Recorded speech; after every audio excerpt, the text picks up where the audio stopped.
चलिए अब देखते हैं हम लोग क्वेश्चन नंबर 7। क्वेश्चन नंबर 7 क्या है? बाइनरी ऑपरेशन का क्वेश्चन है कि the operation star is defined as a star B is equal to क्या होता है, इसके बराबर दिया हुआ है। देन फाइंड करना है 5 स्टार और 4 स्टार 5 इज क्या होगा। ठीक है ना। ऑप्शन ए है 30, 20, 10 और 15। ये क्वेश्चन नंबर 8 है, वो हम लोग बाद में डिस्कस करेंगे। पहले अभी देखते हैं क्वेश्चन नंबर 7। देखिए समझिए किस प्रकार से क्वेश्चन सॉल्व हो रहा है। यहाँ पे अगर सॉल्यूशन करेंगे तो क्या हमारे पास दिया हुआ है, A star B is equal to क्या है, 3a प्लस 4b माइनस में क्या 2, ये दिया हुआ है। ठीक है ना। तो चलिए देखिए अब यहाँ पे a है तो यहाँ a आ गया, b है तो b आ गया, और आपको निकालना क्या है, 4 स्टार क्या चीज 5, ये निकालना है। तो देखिए a की जगह पे क्या आ गया 4, b की जगह पे क्या आ गया 5, पुट कर दीजिए। तो 3 इंटू 4 प्लस में 4 इंटू 5 माइनस में 2, तो ये क्या हो जाएगा 4 तिहाई 12 प्लस में 20 माइनस 2, और ये क्या हो जाएगा 32 माइनस 2, ये कितना हो जाएगा 30। इसका आंसर हो गया। तो कौन सा ऑप्शन हो गया, ये हो जाएगा। ठीक है ना। चलिए आते हैं क्वेश्चन नंबर 8 की तरफ। क्वेश्चन नंबर 8 सेम कंसेप्ट यहाँ पे है, इससे थोड़ा सा अलग है। ये देखिए क्या कर रहा है कि the operation a star is defined as a star B is equal to ये, देन इसका मान निकालना है। चलिए कोई दिक्कत नहीं है, लिख लीजिए क्या हो जाएगा, सॉल्यूशन कीजिए। A star B is equal to क्या दिया हुआ है 2a प्लस बी।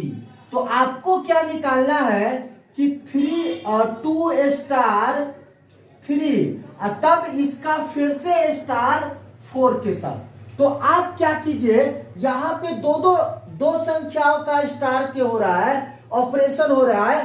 तो पहले आप क्या कीजिए कि 2 स्टार 3 निकाल लीजिए। ठीक है ना। तो 2 स्टार 3 क्या होगा, अब देखिए a की जगह पे कितना आ गया 2, b की जगह पे कितना आ गया 3 आ गया, पुट कर दीजिए। तो 2 इंटू 2 प्लस में कितना 3, तो ये कितना आ जाएगा 4 प्लस 3 यानी कि 7, ये 7 आ गया। अब इसका जो रिजल्ट आया है ना, उसको किसके साथ करना है 4 के साथ, यानी कि 7 स्टार किसके साथ 4 के साथ, ये हो जाएगा। अब ये कैलकुलेट कर लीजिए। तो ये कैलकुलेट क्या हो जाएगा, अब देखिए a की जगह पे क्या आ गया 7 और b की जगह पे क्या आ गया 4, तो मान सिर्फ पुट करना है। तो 2 इंटू a यानी कि 7 प्लस 4, तो ये कितना हो जाएगा 7 दूना 14 प्लस 4 यानी कि 18। तो इसका आंसर क्या हो जाएगा, ए हो जाएगा। तो ये क्वेश्चन नंबर 7 और 8 था। हम लोग नेक्स्ट क्वेश्चन की ओर चलते हैं। चलिए अब हम लोग देखते हैं क्वेश्चन नंबर 9। क्वेश्चन नंबर 9 क्या कह रहा है कि f of x1 is equal to f of x2 है, implies that x1 is equal to x2। इसका मतलब क्या होता है, for all x belongs to x, y belongs to a। ठीक है ना। तो आपसे पूछ रहा है कि ये किस टाइप का फंक्शन है। ठीक है ना। अगर ऐसा लिखा हुआ है, मतलब कि अगर इसका सॉल्यूशन देखा जाए तो f of x1 is equal to f of x2, अगर ऐसा लिखा है और इसको सॉल्व करने के बाद आपको x1 is equal to x2 आता है, तो ये किस प्रकार का फंक्शन होता है। तो बताए हुए ये किस प्रकार का फंक्शन होता है, 1-1 फंक्शन होता है। ठीक है ना। ये हमारा स्टेटमेंट है कि अगर f of x1 is equal to f of x2 करेंगे और इसको सॉल्व करेंगे, तो लास्ट में अगर x1 is equal to x2 आता है, तो वो कौन सा फंक्शन कहलाता है, 1-1 फंक्शन। तो यहाँ पे कौन सा ऑप्शन हो जाएगा, ए। चलिए क्वेश्चन नंबर 10 पे आते हैं। क्वेश्चन नंबर 10 क्या कह रहा है कि f जो है a से b में will be and onto function of इसका मतलब कह रहा है कि इसमें से कौन सा ऑप्शन करेक्ट होगा। ये क्या है, प्रॉपर सबसेट का सिंबल है, ठीक है ना। सेट थ्योरी में आप पढ़े होइएगा। चलिए यहां पे क्या है कि अगर इसका सॉल्यूशन किया जाए तो एफ ऑफ ए का मतलब क्या हुआ, आप क्या समझते हैं इसको, यानी कि ए का जो भी ए सेट में जो भी एलिमेंट होगा उसको फंक्शन में बारी बारी से डालने पे जो मान आता है, यानी कि जो मान कैलकुलेट होने के बाद आता है वो वैल्यू कहलाता है हमारा क्या, एफ ऑफ ए है। तो एफ ऑफ ए का मतलब कि सेट ऑफ वो सेट ऑफ रेंज हो जाएगा, यानी कि ये क्या कहलाएगा आपको, रेंज कहलाएगा, रेंज जिसको परिसर कहते हैं हिंदी में, परिसर, ठीक है ना। तो ये आपका क्या हो जाएगा, रेंज। और बी का मतलब, और एफ आपका कहां से कहां है, ए टू बी है, ठीक है ना। तो ये क्या होता है, डोमेन होता है कि नहीं। और ये क्या हो जाता है, कोडोमेन, ठीक है ना।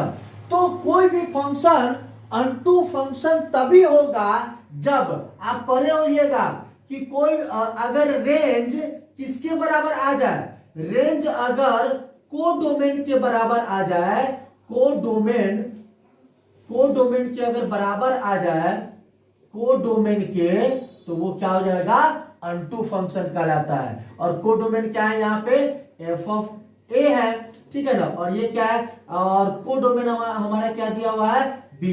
तो यानी कि ये हो जाएगा, तब आपका ये फंक्शन क्या होगा, अनटू फंक्शन। तो आंसर क्या हो जाएगा इसका, बी इसका आंसर हो जाएगा, ठीक है।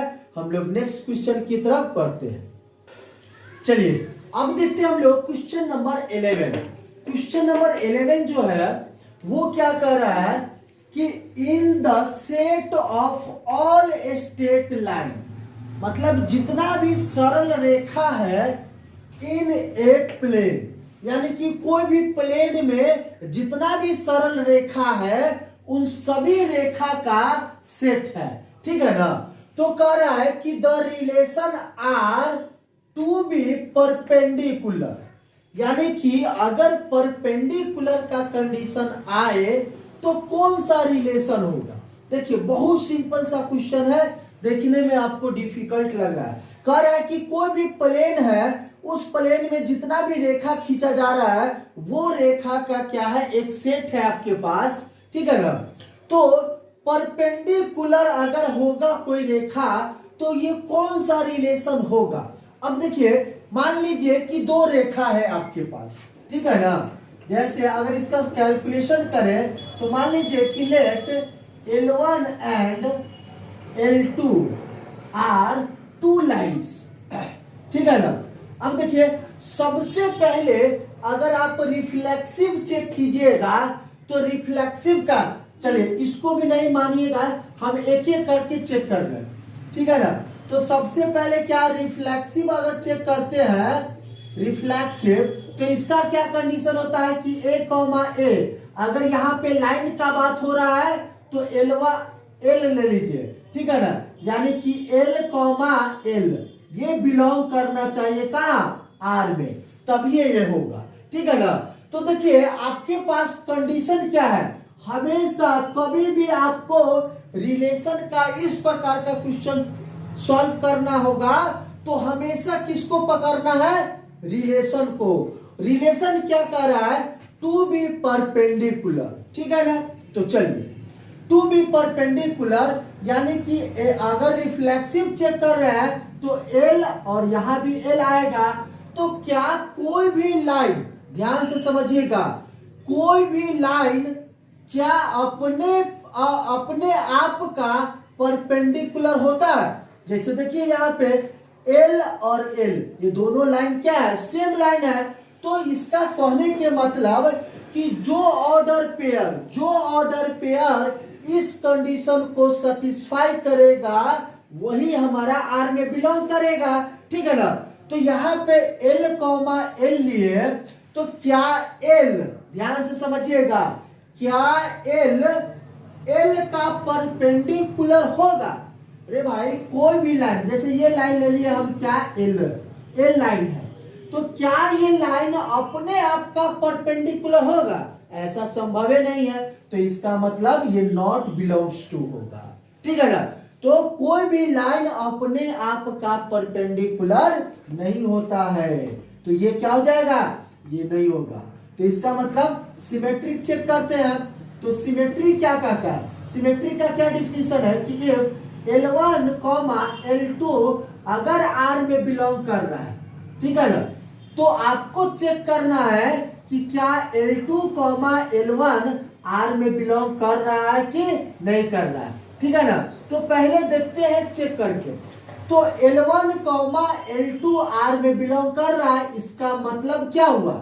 इसका मतलब ये L1, L2 R में बिलोंग कर रहा है, इसका मतलब ये हुआ कि ये इस कंडीशन को सेटिस्फाई कर रहा है। सेटिस्फाई करने का मतलब L1 जो होगा ना, वो L2 के परपेंडिकुलर होगा। इसका कहने का मतलब ये हुआ। तो देखिए, अगर कोई भी L1 लाइन L2 के परपेंडिकुलर है, तो क्या आप उसको ऐसे नहीं बोल सकते हैं कि L2 L1 के परपेंडिकुलर है? अब देखिए एक एग्जांपल बताते हैं तुमको कि देखिए ये L1 लाइन है और ये क्या है? L2 है। तो L2 L1 के परपेंडिकुलर है। समझ में आ रहा है? L2 L1 के क्या है? परपेंडिकुलर है। तो क्या हम ये नहीं बोल सकते हैं कि L1 L2 के परपेंडिकुलर? भाई ये दोनों एक दूसरे के परपेंडिकुलर होगा कि नहीं? अगर L2 L1 के परपेंडिकुलर है, तो L2 L1 भी L2 के परपेंडिकुलर होगा कि नहीं? तो इसका मतलब क्या? यहां से हम ये भी बोल सकते हैं कि L2 परपेंडिकुलर होगा L1 को। तो जब ये चीज होगा तो इसका मतलब ये बिलोंग करेगा। तो इसका मतलब क्या हो गया कि ये हमारा सिमेट्रिक लाइन होगा। ठीक है ना? और ट्रांजिटिव का तो कोई बात ही नहीं है, ट्रांजिटिव होगा ही नहीं। देखिए कैसे, अब ट्रांजिटिव चेक कीजिए। ट्रांजिटिव अगर चेक करते हैं, ट्रांजिटिव रिलेशन, तो यहाँ पे क्या डिफिनेशन है कि इफ L1, L2 बिलोंग करेगा किसमें? R1 में, एंड L2, L3 बिलोंग करेगा किसमें? R में। तो अगर L1, L2 R में बिलोंग कर रहा है, इसका मतलब क्या हुआ? ये L1 परपेंडिकुलर है L2 के। ठीक है ना? और ये L2, L3 R में बिलोंग कर रहा है, इसका मतलब क्या हुआ कि L2 परपेंडिकुलर है किसके? L3 के। तो देखिए तीन लाइन है, यानी कि ये L1 है, ठीक है, और ये क्या है? L2 है। ये लाइन आपका क्या है? L2 है। ठीक है? तो ये कंडीशन सेटिस्फाई हो रहा है। अब क्या कर रहा है कि L2 जो है ना, वो किसके परपेंडिकुलर है? L3 के। तो L2 आपको L3 के परपेंडिकुलर होगा, तो कैसे लिखिएगा इसको? ऐसे लिखिएगा कि नहीं? ये L3 आ गया कि नहीं? तो देखिए L2 L3 के परपेंडिकुलर हो गया कि नहीं? 90 डिग्री का कोण बना रहा है, तो परपेंडिकुलर हो गया। तो आपको चेक करना है कि क्या L1 और L3 एक दूसरे के परपेंडिकुलर होगा क्या? यही चेक करना है कि नहीं? देखिए बहुत सिंपल सा तरीका है, लॉजिक समझिए यहाँ पे। ठीक है ना? ये कह रहा है कि L1 L2 के परपेंडिकुलर है, तो L1 ये है, L2 ये हो गया, तो परपेंडिकुलर है कि नहीं एक दूसरे का? ठीक है। ये क्या कर रहा है कि L2 L3 के परपेंडिकुलर है, तो L2 L3 के परपेंडिकुलर हो गया। चलिए, तो आप क्या ये चीज आपको चेक करना है, तो क्या L1 L3 के परपेंडिकुलर है? गलत, ये तो पैरेलल है ना। तो पैरेलल है, तो इसका मतलब क्या हुआ? इसका मतलब हुआ कि L1, L3 not belongs to R, not belongs to R। तो इसका मतलब ये क्या होगा? ये भी नहीं होगा, न ये होगा, सिर्फ सिमेट्रिक होगा। तो कौन सा हो जाएगा? ये ऑप्शन हो जाएगा। ठीक है? तो चलिए अब आते हैं नेक्स्ट क्वेश्चन की तरफ 12 क्या कर रहा है कि लेट ए दिया हुआ है 5,6। अब पूछ रहा है आपसे क्या, how many binary operation can be defined on this set. तो देखिए बाइनरी ऑपरेशन डिफाइन होने का आपके पास एक फॉर्मूला है कि 2 के पावर में n, और यहां पे n क्या है, numbers of element, numbers of क्या एलिमेंट्स, ठीक है ना। तो टोटल नंबर्स ऑफ एलिमेंट कितना है इस सेट में, 2 है। तो क्या हो जाएगा इसका आंसर, 2 के पावर में 2 और इसके भी पावर में 2, तो ये हो जाएगा 2 के पावर में 4, यानी कि ये कितना हो जाएगा 16। तो ये आपका आंसर हो गया। ये फॉर्मूला खाली ध्यान में रखना है यहाँ पे, ठीक है ना। तो ये हो जाएगा। तो ये हमारा क्या है, क्वेश्चन नंबर 12 तक कंप्लीट हो गया। चलिए नेक्स्ट क्वेश्चन की तरफ बढ़ते हैं।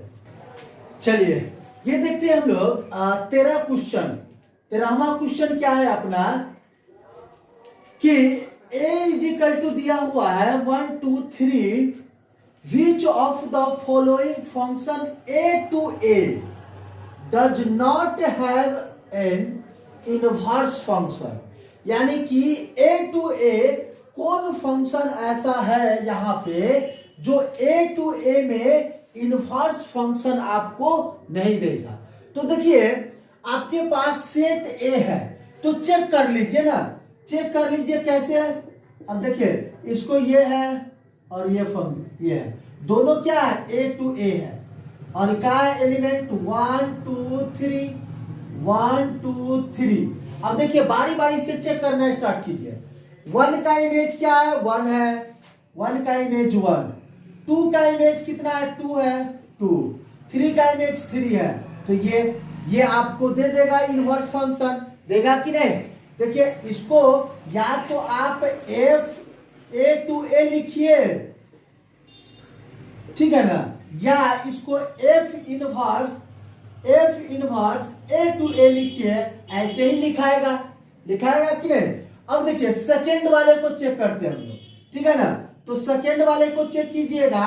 तो सेकेंड वाला क्या कह रहा है, सेकेंड वाला कह रहा है कि 1 का इमेज क्या है, 2 है, तो 1 का इमेज 2 है, 2 का इमेज क्या है, 1 है, तो 2 का इमेज क्या है, 1 है, 3 का इमेज कितना है, 1 है, 3 का इमेज 1 है। तो देखिए क्या ये फंक्शन होगा, बाय डिफिनीशन ऑफ फंक्शन ये हमारा फंक्शन नहीं होगा, ठीक है ना। तो इस फंक्शन का इनवर्स कैसे कैलकुलेट होगा, ठीक है ना। तो अगर कोई भी जब फंक्शन नहीं है तो इनवर्स तो संभव नहीं है, समझ में आ रहा है ना। तो अगर जब फंक्शन होगा तभी तो इसका इनवर्स निकाल सकते हैं हम लोग। ये हमारा फंक्शन नहीं है तो कौन ऐसा दे रहा है, आपको ये दे रहा है। बाकी देखिए सब चेक करके देख लीजिए, सब आपको देगा, ठीक है ना। तो ये क्वेश्चन नंबर 13 हो गया।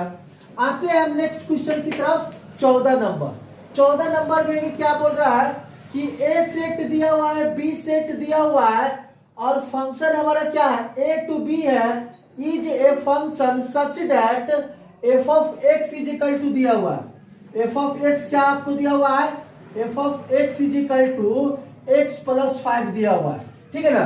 आपसे पूछ रहा है कि what type of function is f, मतलब ये जो f है वो किस प्रकार का फंक्शन है। तो चेक कर लीजिए, आपके पास क्या है, a सेट दिया हुआ है, फंक्शन क्या है, a टू b है, a टू b मतलब x का मान ये हो गया, y का मान ये हो गया, ठीक है ना। तो चेक कर लीजिए x का मान कितना है, x का मान सेट a का है, तो यानी कि 1, तो हमारा f ऑफ 1 कितना आ जाएगा, f ऑफ 1 यानी कि 1 प्लस 5 यानी कि 6, ठीक है ना। तो 1 का इमेज क्या बनाएगा, यहाँ पे लिख लीजिए a, और ये क्या है, b है, ये a सेट है और ये क्या है, b सेट है।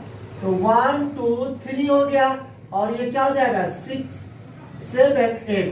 तो देखिए 1 का इमेज क्या बनाया, 6 बनाया, 1 का इमेज 6 हो गया। अब x इज इक्वल टू क्या है, 2 रखिए, x इज इक्वल टू 2, तो f ऑफ 2 कितना हो जाएगा, 2 प्लस 5 यानी कि 7। तो 2 का इमेज कितना बना दिया, 7 हो गया। और x इज इक्वल टू क्या है, 3 है, तो f ऑफ 3 कितना हो जाएगा, f ऑफ 3 का मतलब है 3 प्लस 5 यानी कि 8, और 3 का इमेज 8 है। तो बताइए ये किस प्रकार का फंक्शन है? ये 1 1 फंक्शन है कि नहीं? ये क्या हो गया? 1 1 फंक्शन। ये कौन सा फंक्शन है? 1 1 फंक्शन। तो कौन सा ऑप्शन होगा आपका? ऑप्शन हो जाएगा। अब देखिए यहाँ पे इनटू फंक्शन, तो ये होगा नहीं। ये क्या है? 1 1 और अनटू। अब अनटू चेक कर लीजिए, 1 1 तो है ही, अनटू चेक कीजिए। देखिए अनटू चेक करने के क्या है कि कोड डोमेन में एक भी एलिमेंट खाली नहीं रहना चाहिए। तो एक भी एलिमेंट है खाली, प्रत्येक एलिमेंट का प्री इमेज है, तो ये हमारा क्या? अनटू भी होगा। तो ऑप्शन नंबर क्या हो जाएगा? बी इसका ऑप्शन नंबर करेक्ट हो जाएगा। चलिए हम लोग नेक्स्ट क्वेश्चन देखते हैं। चलिए अब हम लोग देखते हैं क्वेश्चन नंबर 15। क्वेश्चन नंबर 15 क्या है कि what type of a relation is less then in set of real number. ठीक है ना? यहां पे क्या है? Less than. ठीक है ना? तो सबसे इंपॉर्टेंट टर्म इसमें यहां पे है कि लेस देन जो है वो कौन सा रिलेशन को रिप्रेजेंट करता है। ठीक है ना? तो देखिए हम लोग एक एक करके चेक करते हैं यहाँ पे, और किस प्रकार से चेक कीजिएगा? यहाँ पे देखिए कैलकुलेशन करते हैं। पहला क्या है कि रिफ्लेक्सिव। रिफ्लेक्सिव देखते हैं। रिफ्लेक्सिव हमारा इसमें क्या कंडीशन होता है कि a, बिलोंग टू R, ये होना चाहिए। अब देखिए लेस देन का मतलब, लेस देन का इनक्वालिटी, यहाँ पे लेस देन का मतलब क्या होता है? ये वाला इनक्वालिटी होता है कि नहीं? चलिए अब देखिए अगर रिफ्लेक्सिव रिलेशन को ये रिप्रेजेंट कर रहा है कि नहीं कर रहा है वो देखना है यहाँ पे। तो क्या यहाँ पे अगर a लेस देन a बोला जाए तो क्या ये सही बात है कि गलत बात है? ये तो गलत बात है ना, कि कोई भी संख्या अपने आप से छोटा कैसे होगा? तो इसका मतलब ये रिफ्लेक्सिव को रिप्रेजेंट नहीं कर रहा है। ठीक है ना? तो दूसरा देखते हैं सिमेट्रिक। सिमेट्रिक क्या है हमारा? सिमेट्रिक का क्या कंडीशन है कि इफ a, b हमारा क्या है? a, b बिलोंग कर रहा है R में, तो आपको क्या होना चाहिए? b, a भी R में बिलोंग होना चाहिए। ये कंडीशन है। चलिए अब यहां पे देखते हैं कि लेस देन वाला रिप्रेजेंट कर रहा है कि नहीं। तो अगर ये a, b R में बिलोंग कर रहा है, इसका मतलब क्या? इसका मतलब क्या हुआ कि ये जो ऑर्डर पेयर है वो इस कंडीशन को संतुष्ट करता है, सेटिस्फाई करता है। ठीक है ना? तो a, b जो लिखा हुआ है वो R में बिलोंग कर रहा है, इसका मतलब क्या हुआ कि a लेस देन b, ये हो गया। चलिए तो ये चूंकि आया लगी इसको मान लेते हैं, क्योंकि ये बिलोंग कर रहा है, ये खुद कह रहा है कि a, b R में है, तो R में जब होगा तो a लेस देन b होगा। तो देखिए अगर a संख्या b से छोटा होगा तो इसका मतलब क्या होगा? इसका मतलब होगा कि b लेस देन a। तो क्या ये दोनों एक दूसरे में संभव है? अगर a b से छोटा है तो फिर b छोटा कैसे हो जाएगा? तो ये गलत बात है। ठीक है ना? ये बात सही नहीं है, इसीलिए ये नॉट बिलोंग्स टू हो जाएगा। इसका मतलब क्या हुआ कि ये सिमेट्री को भी रिप्रेजेंट नहीं कर रहा। एक बार और समझ लीजिए, अगर a b से छोटा है तो फिर यहां b कैसे छोटा हो जाएगा? तो नहीं होगा ये, तो ये नहीं होगा, इसका मतलब ये। तीसरा हमारा क्या है? तीसरा देखिए ट्रांजेटिव। ट्रांजेटिव इसमें क्या कर रहा है कि अगर a, b कहा R से बिलोंग कर रहा है एंड b, c R से बिलोंग कर रहा है। ठीक है ना? तो इसका मतलब निकालिए। इसका मतलब क्या निकला कि a लेस देन है b से। इसका मतलब क्या हुआ? इसका मतलब हुआ b लेस देन है किससे? c से। अब देखिए ध्यान से समझिएगा, a छोटा है b से और b छोटा है किससे? c से। तो a छोटा है b से और b छोटा है c से, तो इसका मतलब इन दोनों को अगर हम कंबाइंड करके एक रिजल्ट निकाले तो क्या हम लिख सकते हैं कि नहीं, a छोटा हो जाएगा c से। देखिए b, अब उल्टा देखते, उल्टा बोल रहे हैं। उल्टा क्या है कि b बड़ा है किससे, a से। b बड़ा है a से और b से भी बड़ा कौन है, c है। तो इसका मतलब c ऑटोमेटिक बड़ा होगा किससे, a से। तो ये काम होगा कि नहीं, तो ये बात सही है। इसका मतलब अगर ये बात सही है तो इसका मतलब a, c कहाँ r में बिलोंग करेगा कि नहीं। तो इसका मतलब ये क्या है, ट्रांजिटिव को लेस देन रिप्रेजेंट कर रहा है। ठीक है ना, समझ में आया कि नहीं। देखिए एक बार और समझिए कि b बड़ा है किससे, a से। b की संख्या बड़ा है। अगर आप एग्जांपल ले तो एग्जांपल से भी समझिए। जैसे देखिए 1 2 3 ले लिए एग्जांपल, हम क्या लिए 1 2 3। a हमारा क्या है, a 1 है, b हमारा क्या है 2 है और c हमारा क्या है 3 है। तो यहाँ पे क्या इस कंडीशन को सेटिस्फाई कर रहा है कि नहीं, यानी कि 1 छोटा है 2 से, ठीक है ना, और 2 छोटा है किससे, 3 से। तो हमको बताइए कि 1 छोटा होगा कि नहीं 3 से। तो यही बात कर रहे हैं उस समय। ठीक है, तो ये क्वेश्चन नंबर हमारा है। तो कौन सा आंसर हो जाएगा इसका, बी इसका आंसर हो जाएगा। ठीक है ना, चलिए आते हैं क्वेश्चन नंबर 17 की तरफ। तो देखिए क्वेश्चन नंबर 17 बहुत इजी क्वेश्चन है कि नंबर्स ऑफ ए दिया हुआ है, नंबर्स ऑफ बी दिया हुआ है।